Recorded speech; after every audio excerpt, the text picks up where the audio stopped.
picture. We're talking real money. You can't see it, but we're waving to you. We're waving with our hands side to side. We're waving in a very royal way because today, when we're recording this program, it is, in fact, Saturday, the 6th of May, 2023, a day that very few people should care about, far too many do care about, a day in which I refuse to participate in any of the televised festivities, despite the fact that my wife told me it was an historic moment. And if you're British, you say an historic moment. The coronation of King Charles III. And of course, she gets to be Queen Camilla. I saw a really funny meme around that, but I'm not going to describe what it said. Did you see it's very inappropriate? Did you see the cup? Funny, yeah. Yeah, there's hope for all you side girls. Is that exactly?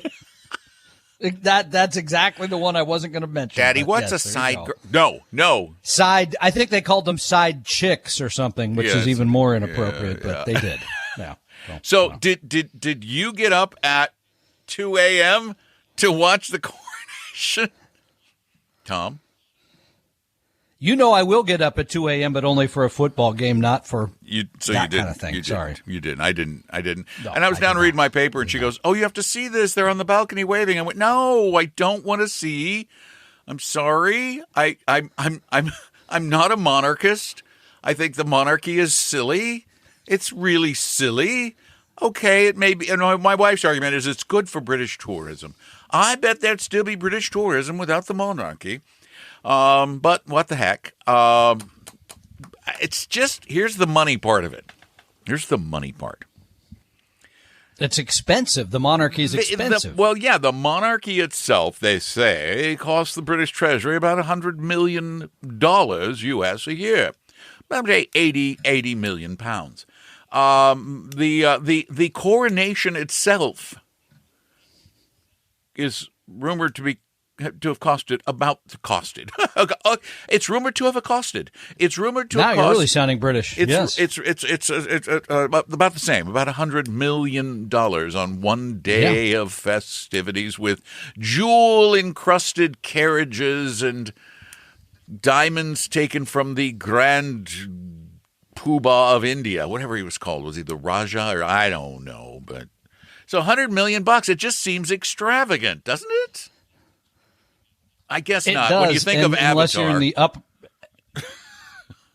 upper echelons of business tycoons, high-tech money, entertainment, sports stars, maybe a lottery winner, very few people can put their hands on $100 million. That is actually a lot of money. And the $100 million for the celebration came from? British taxpayers? Not us, the British taxpayers. Yeah. So here's the fun money part. What does $100 million buy in today's world? Not as much as it used to. That's a good answer, but it does buy a few things. You want to have a few ideas here for the $100 million? I'm just I just happen to have like 99 million rattling around in my change drawer. So what can I get for right around 100? I could probably borrow another $1 just to get to 100 if needed.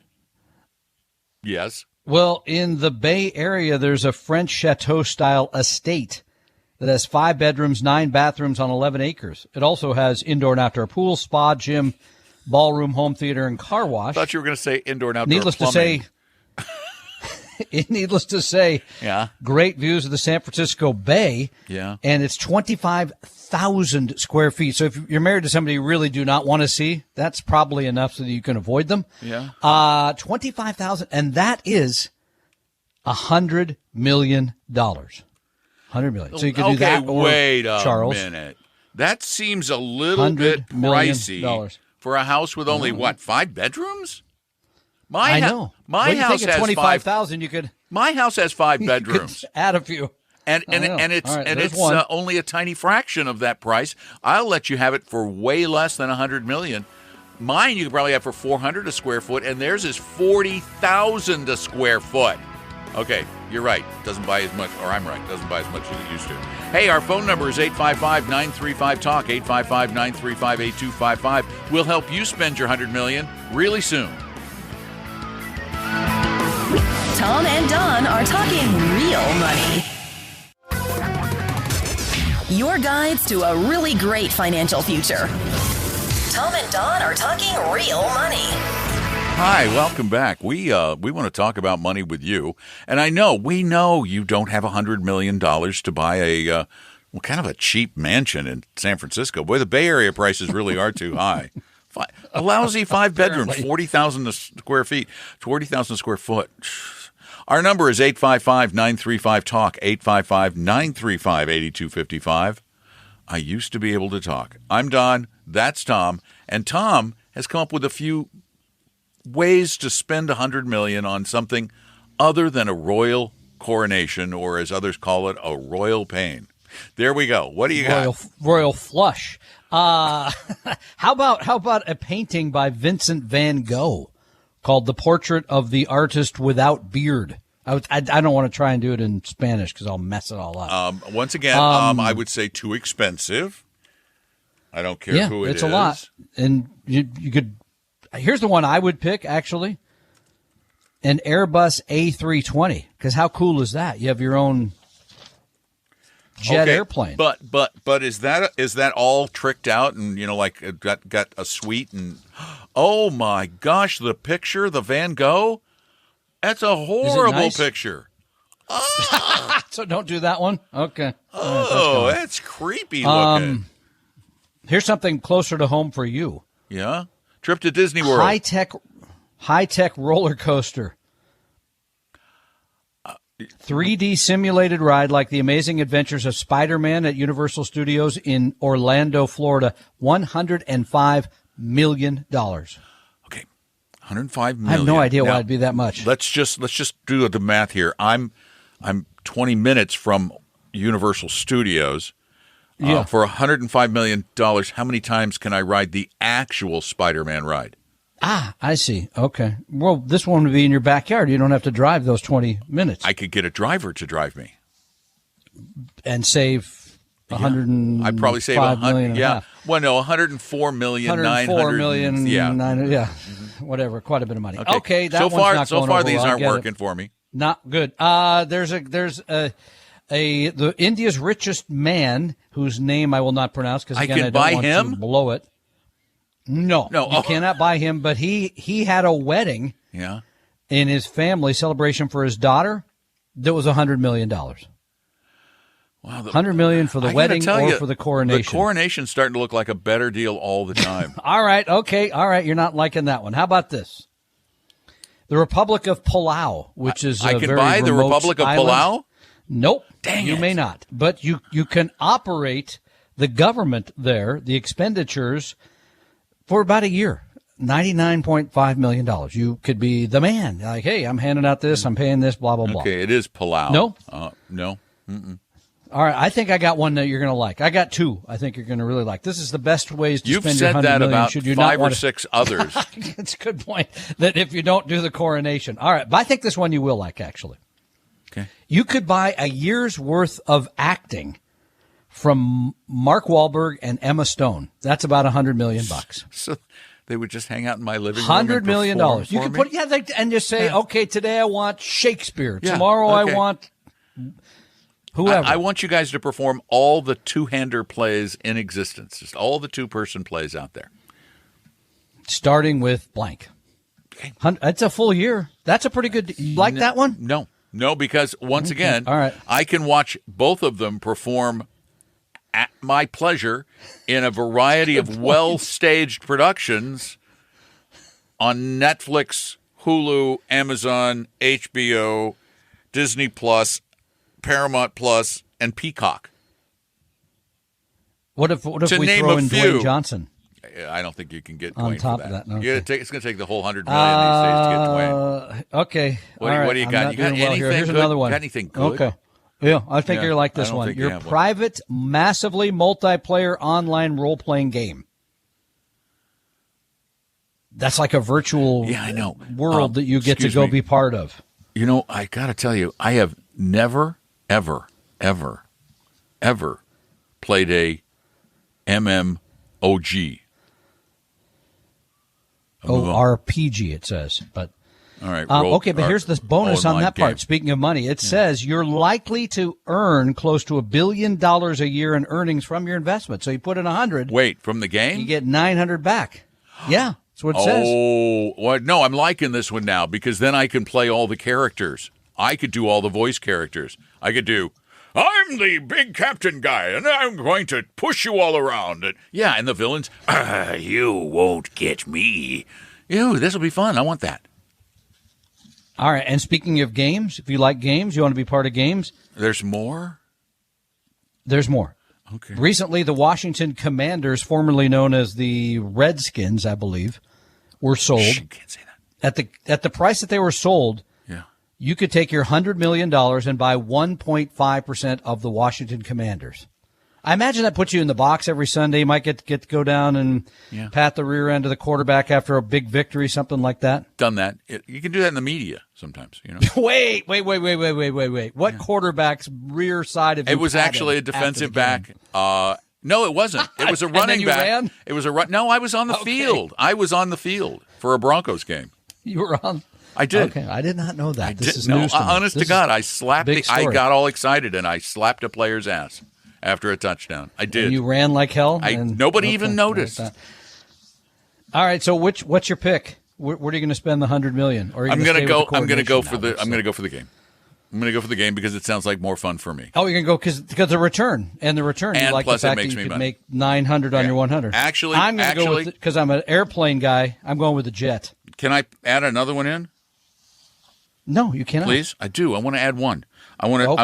I want to buy a massively diversified portfolio of equities. Oh, you are so boring. Come on.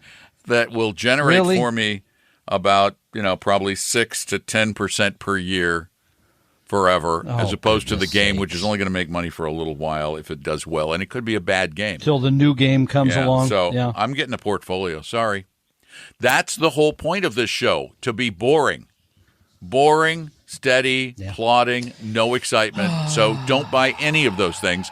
If you happen to be one of the lucky few who has $100 million sitting around and you don't know what to do with it, call me Monday morning. Call me Monday morning. Okay. Okay, Monday morning. I'll get to keep my job that way, so appreciate it. You didn't even get the joke. I called you Monday morning. Monday morning. I'm done. That's Monday morning. Write it down or something. I'm done. That's Monday morning. This is Talking Real Money. Did you get it yet? No. We can't do it now. Okay. You do it. You run the operation. Well, I'm just looking at the time. Do you have a clock? Do you have a clock? I do not. Oh, see, okay. I have an internal clock. I always know when it's 4:30 in the morning. Because you wake up. I'll tell you that. Yeah. All right. So here's the deal. We want to help you as opposed to just help ourselves to silly things like what do you do with $100 million? So to do that, you need to call us at 855-935-TALK, 855-935-8255. And it's so easy to do. We're really relatively easy to talk to unless Tom is testy. And there he goes. And he's walking away again. All right, so give us a holler, 855-935-TALK, 855-935-8255. Tom and Don are talking real money.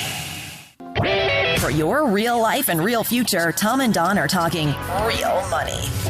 Hello, welcome back to our little show. I'm Don, that's Tom. We're talking money, and you need help once in a while with it, so you need to call us at 855-935-TALK. And Ruth is up. Welcome to Talking Real Money, Ruth.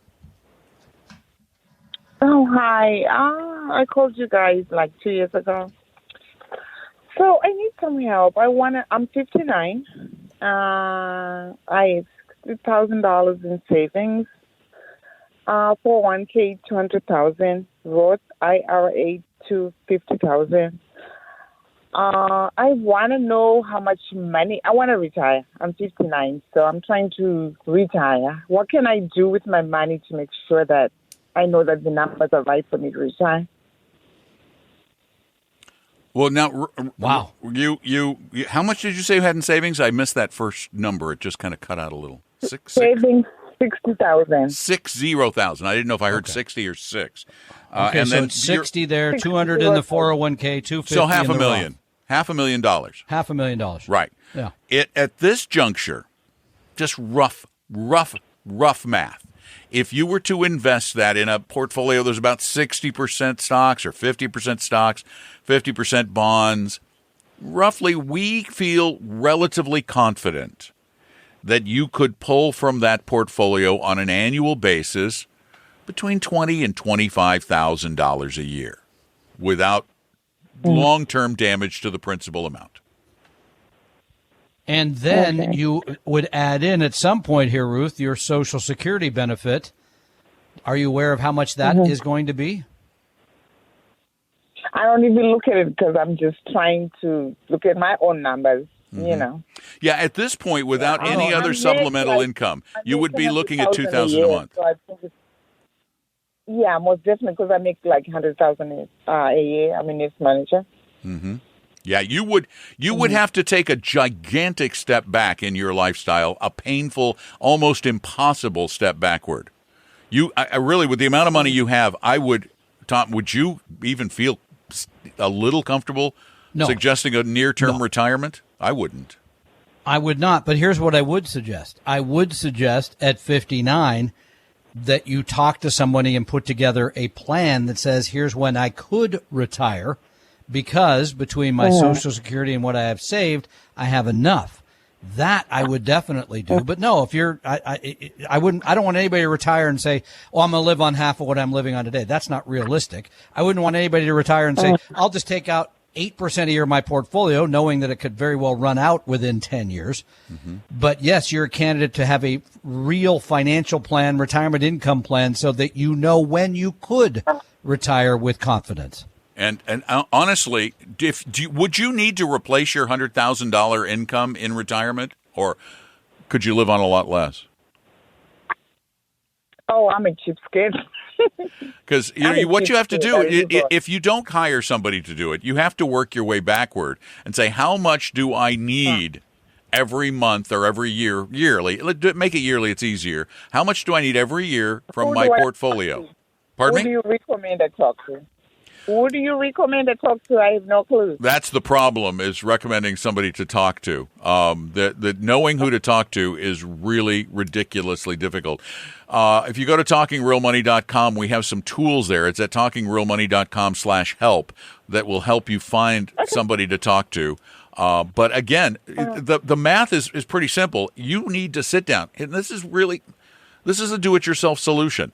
You need to sit down and calculate how much it will cost you to live in retirement, as close as you can.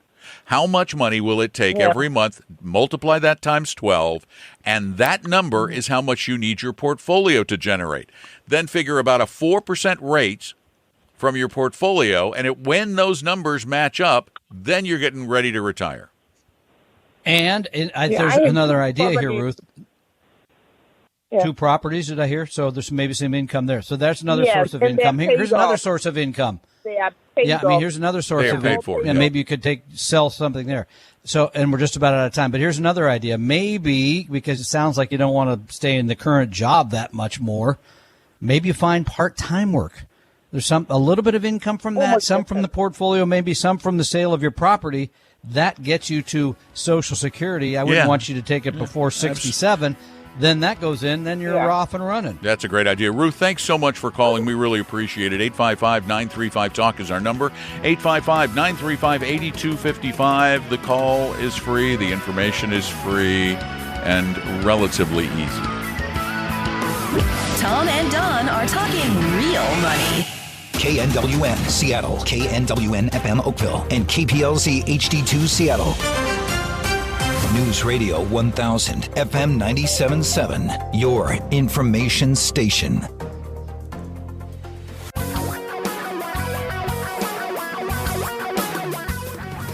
Reality radio for a really great future. We're talking real money. Hi, welcome back. It's a little get-together we do on Saturdays on Northwest News Radio in Seattle, and then turn into a podcast on Mondays and Tuesdays to try and entertain a little I don't know if we're successful at that or not, but we're trying, but mainly to inform and empower you to deal with your money better than you've done in the past, because most of us do, and this is real science that says this, most of us do a really bad job dealing with money because we get caught up in our emotions. So give us a call at 855-935-TALK, 855-935-8255. And one of the most dangerous investing emotions is overconfidence, is our belief that we know things that can't be known because at some point in the past, we guessed right on something and we went, see, I knew it. And then we start thinking, all right, I know when to get in and when to get out of investments, and that's the way I'm going to make a lot of money. And we're seeing this today. It's shocking, the numbers, frankly. I think I just read this, for all of 2022, that's last year, about $500 billion left stock, mutual fund, and exchange traded funds. $500 billion. Wait, $500 billion? People that said, wait, the market. That's $500 billion. Yeah. Wait, that's 1,000. No. That's how many hundred millions? That's a whole lot of Van Goghs. Is it 5? I don't know, but that's a lot of Van Goghs. A lot of Coronations, a lot of jets. Wow. You have your own Air Force. Basically, although the A320 probably not that good in aerial combat. But here's the thing. I mean, we see this over and over and over. Yeah. Maybe. I don't know. You throw some missiles on it or something. No, we see this over and over and over again where markets go down, have gone down, and then people say, wait, I don't want to be in something that's gone down. And I heard it on your podcast yesterday where somebody called in and said, wait, I-bonds are now not paying what they were, even 6 months ago. I want to get out of those. I don't want to be in those anymore. Well, wait a minute. That's a timing move. In other words, your portfolio really should be built for you. And by the way, for those of you who did move out of stocks this year, I just looked at the numbers. The S&P 500 is up almost 7.5%. International small cap value stocks up 10.2. International small companies up 8.8, et cetera, et cetera. Even intermediate term bonds up 4.5%. So this is not a nana. This is you got to know what rate of return you're trying to get, how much risk you're willing to take, and when you need the money. Because if you don't need the money, then you don't do anything. There's no reason to be timing in and out of any security. Because you don't know. You don't know what the future is going to bring. And that is an absolute fact. We can't get around it. The future is unknowable. Yeah, you can guess it. And sometimes you get it right just because you're lucky. 855-935-TALK is our number. Dennis, you're up. Welcome to Talking Real Money. Yeah, hi, guys. How's it going? Yeah, question for you. And I think maybe the readers. I've been getting hit up lately by a lot of financial firms that advertise or try to promote direct indexing. And I work with Sean, and he's giving me some good advice. And obviously, I'm not doing it right now. But I was wondering if you can maybe give more of an in-depth what's direct indexing, when it may be beneficial, when maybe it isn't. I'm going to speak for me. Okay, so direct indexing. Yeah, I will. Let's first talk about what it is. Let's talk about what it is. Indexing is and what it is not. Direct indexing, it comes in a bunch of different other titles. The idea here is you still build a diversified portfolio, or one that represents a diversified portfolio. You use individual securities in that portfolio. So this is only done in a taxable account. Mm-hmm.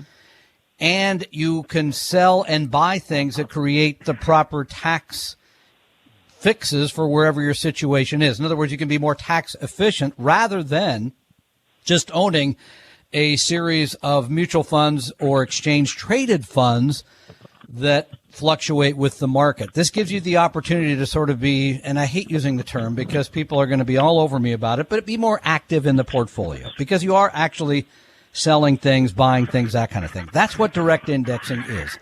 Here's the issue, and I know what Don's going to say without even hearing him say it. There's very few people that really need direct indexing. You got to have a lot of money to be a direct indexer because the tax ramifications, frankly, of a really well-diversified, low-cost, tax-efficient, exchange-traded fund portfolio Pretty good. It's pretty good anyway, right there. So and the can other you do thing, a little bit better? Maybe. Yeah, but the other thing about direct, it's a lot of money, but to do it properly and to do it in the manner that we believe it should be done requires more than just, see, a lot of direct indexing is just the S&P 500. The direct indexing we would want done would be thousands of stocks. And that makes it a much more difficult proposition, even though it's computerized. And again, it is really something only for the very, very, very, very wealthy. It is not something that somebody with $100,000, $200,000 in a portfolio is going to want to is going to get any benefit from. Thanks for the call, Dennis. We appreciate it. 855-935-TALK. Tom and Don are talking real money. Your guides to a really great financial future. Tom and Don are talking real money. Now, I can get down there with the best of them. Down here. You can get in the gutter with the best of them? I can. My voice, this thing here, this is CNN. The guy doing the traffic. Yeah, I know him. Oh, yeah, wow. How low can he go? Now I'm going to have to put a little in the podcast so people know what the heck I'm talking about. So I'll edit that in here. In Seattle, northbound I-5 traffic slowing from the West Seattle Bridge to the Convention Center. Isn't that low? The people listening to the radio heard it. Wow. Wow. Wow. That's deep. Anyway, welcome back to Talking Real Money. I'm Don with the less deep voice, and Tom's over there with the even less deep voice. With the lesser deeper voice. Yes. And out there somewhere is Frank. Frank, welcome to Talking Real Money. Hey, Frank. Good afternoon, fellas. I have a question about using withdrawing Roth funds in the event of emergency or whenever you might need to do that. So about 25 years ago, I was accumulating emergency savings like we all should. And I thought, I might never need those. And I guess there was a little lean. I couldn't make a real contribution to my IRA or my wife's that for a few years. And so I converted the emergency savings into some Roth IRA CDs at the credit union. And at the time, of course, CDs were paying pretty well. And for a long time, they were not paying so well, but we didn't have good alternatives for short-term rates. And now I'm thinking about moving those to maybe Vanguard to money market, which is paying a decent short-term rate. But the thought occurred to me, what if some financial catastrophe strikes my household and I do need to withdraw some of or all of the initial contributions I made? Should I have kept better records 20, 25 years ago? Or just how does that work if somebody needs to withdraw their IRA contribution? Well, how old are you? Earnings in the account. Well, I would say I'm old, but you wouldn't. I'm 56. So I don't think, I think we're kind of in the clear. I don't think we'll need these for emergency savings. Okay, but and how long has the money been in there, Frank? Oh, mid-90s. Okay. Yeah, no. Yeah. Yes, you can. Does the 59.5 apply? I always forget to Roth, because one thing I know for sure, you have to have the money there for 59.5 and a 5-year holding period. 59.5. Yeah, 5 years. So yeah, it's not a great emergency storage place. We would never recommend Roths for emergency money. And I'll tell you another thing I'd never recommend for Roth is to have it in a CD or cash like instrument either, because the Roth should be trying to get the most growth possible because it is tax-free growth. Okay. Correct me if I'm wrong. I thought the initial contribution to a Roth, not the earnings. Yeah, you're right. The initial contribution can come out after 5 years, but the earnings can't. Right. Right. So, yeah, you can take it out, but again, given the fact that it has very, very, one of the reasons we would never do this is because it has such limited contribution limits. They're so small, really, that this is a marvelous retirement tool. But I guess in a horrible, abject emergency where even your credit cards can't bail you out, because I'm a big fan of having high credit limits for that possibility that you have a big surprise medical bill or something, and you don't then have to tap your investments, particularly those that are if you can replace that money, if you can pay it off in relatively short order. So it's not a terrible thing. You can take it. Yeah, you can take the principal. At your still relative young age, I would just go ahead and save into an emergency fund of some kind so that you don't face that decision at some point as to have to take the money out of a retirement savings plan like a Roth. I just wouldn't want to take it out of there to pay the bills. But I get that. Yeah. And I think I'm almost in the clear. A few more years I'll be in the clear, but totally in the clear at 59 and a half. To me. Okay. So if somebody else in my situation needs to take that out, what kind of documentation would you need to have? How would you prove that 5, 6, 7 years later? I got to tell you, you wouldn't need to worry about it because when you establish a Roth, that's all reported to the IRS. So they're not going to come back after you because they've got records of when money went in, when money went out, and again, it's not going to be something that's going to come up. Oh, okay. Okay, because it's all reported. It's all reported along the way. Oh, okay. Yeah, I guess I wasn't sure how that all worked out. Yeah, you're fine. Okay. All right. Thanks for the call. We really appreciate it. 855-935-TALK is our number. And Michael, you're up. Welcome to the program. Hey, thank you so much. I really love you guys' show every week. Hey, there's a new credit card that's out. And the site is transactionalgold.com. Transactionalgold.com. I would love your views on that. What it is, it's a credit card that's based on gold, and I've really appreciated your insights on gold. I think you said there's quite a lot of fees and storage fees and stuff.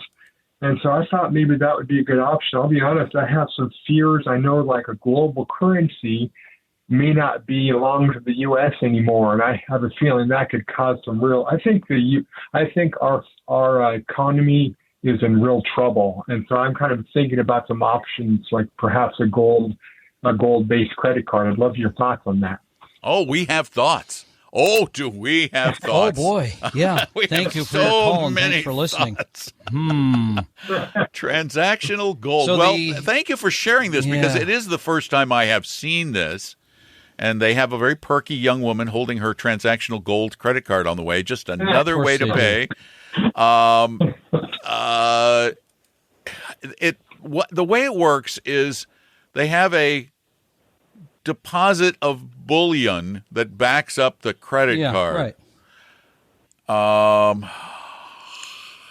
Okay, let's just talk about gold. Okay, we're melding a lot of things together. We got the crisis, we got the gold, we got all this stuff. Right, there's so much. And they always seem to come together. Mm-hmm. It's like, then I'm going to own gold because the world's coming to an end.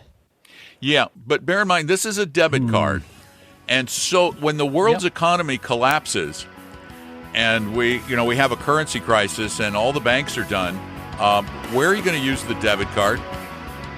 They're not going to let you walk into the Texas Bullion Depository and take out big old bars of gold.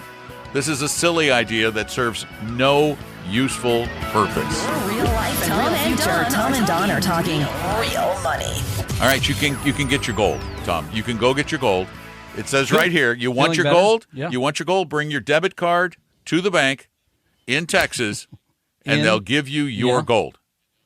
So when the world collapses, this will be like one of those apocalyptic TV shows like The Last of Us, where everybody who's still alive is rushing to Texas. They're trying to sneak into Texas with their debit card in hand so that they can get to the Texas Bullion Depository to get their gold. And then once they have their gold, they're going to go back out and try to buy food from people who don't want gold. They just want food. This is the problem with gold. Is if the world's economy collapses, no one's going to want gold. Hey, if you want to attend a class, Tom and I are doing one. You can see Tom in person. Just get your tickets now at TalkingRealMoney.com.